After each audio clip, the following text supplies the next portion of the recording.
मतलब इस घर में सारा काम बहू ही करती है, आप तो सिर्फ खर्राटे मारती हैं। अच्छा जी, फिलहाल तो तुम आराम फरमा रही हो, चलो जाओ, ये मेरे टीवी देखने का समय है। आहा, इसीलिए मुझे भगाया जा रहा है। सॉरी, अब तो बिल्कुल नहीं जाऊंगी। प्राची की इस बात पर दोनों सास बहू के बीच टीवी रिमोट के पीछे बच्चों जैसे छीना झपटी शुरू हो जाती है, जिसके बीच श्लोक भी काम से घर वापस आ जाता है।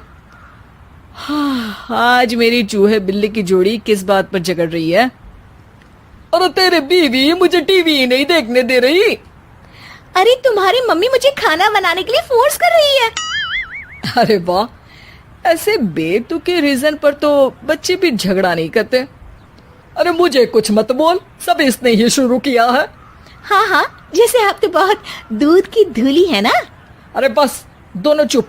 प्राची जाओ, खाने की तैयारी करो। और माँ तुम छोड़ो, तुम्हें क्या बोलूं, शांति से अपना सीरियल देखो, मुझे दोबारा लड़ने की आवाज सुनाई नहीं देनी चाहिए। ऐसा बोलकर श्लोक वहां से चला जाता है, जिसके पीछे पीछे प्राची भी कुछ न कुछ बड़बड़ाते हुए रसोई में चली जाती है। हाँ हाँ, सासू जी को तो कुछ बोलेंगे ही नहीं, बस मुझ पर ही हुक्म चलता है, खाना बनाओ, जैसे मैं इनके घर में खाना बनाने के लिए आई हूँ।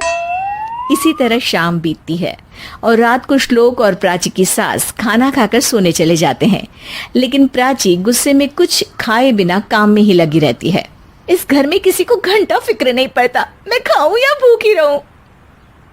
प्राची कुछ देर के लिए रसोई से बाहर जाती है और जैसे ही वापस आती है तो वहां दूध का भरा ग्लास देखकर हैरान रह जाती है। फिक्र पूरी है, बस दिखाना नहीं है।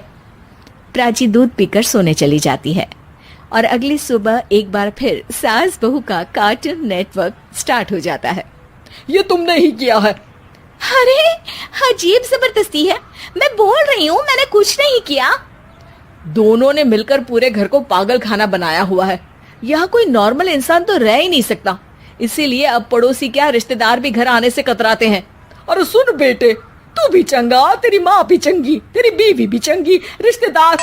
हाँ जी, आपको नहीं पता क्या, गंगाधर ही शक्तिमान है, रिश्तेदार ही। हाँ हाँ, बस समझ गया।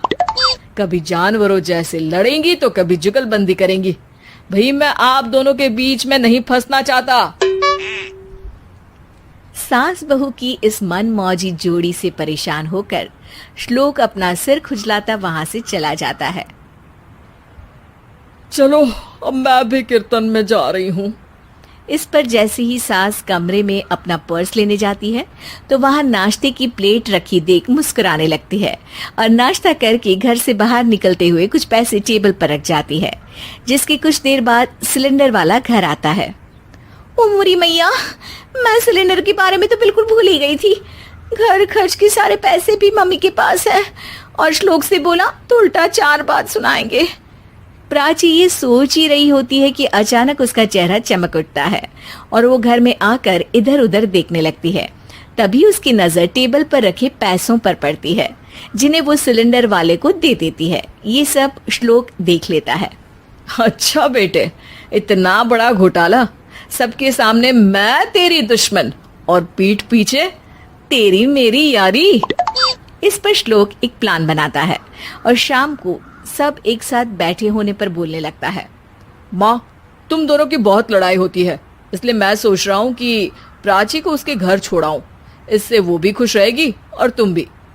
अचानक श्लोक की ये बात सुनकर सास बहू शौक से उसकी तरफ देखती है। अरे ऐसे कैसे घर छोड़ाओगे, मुझे कहीं नहीं जाना।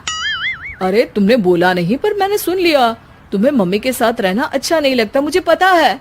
अरे वो अरे, जब बहू खुद कुछ काम बोले तो वो तुझे सुनता नहीं, और अब जो इसने बोला ही नहीं वो तू समझ गया।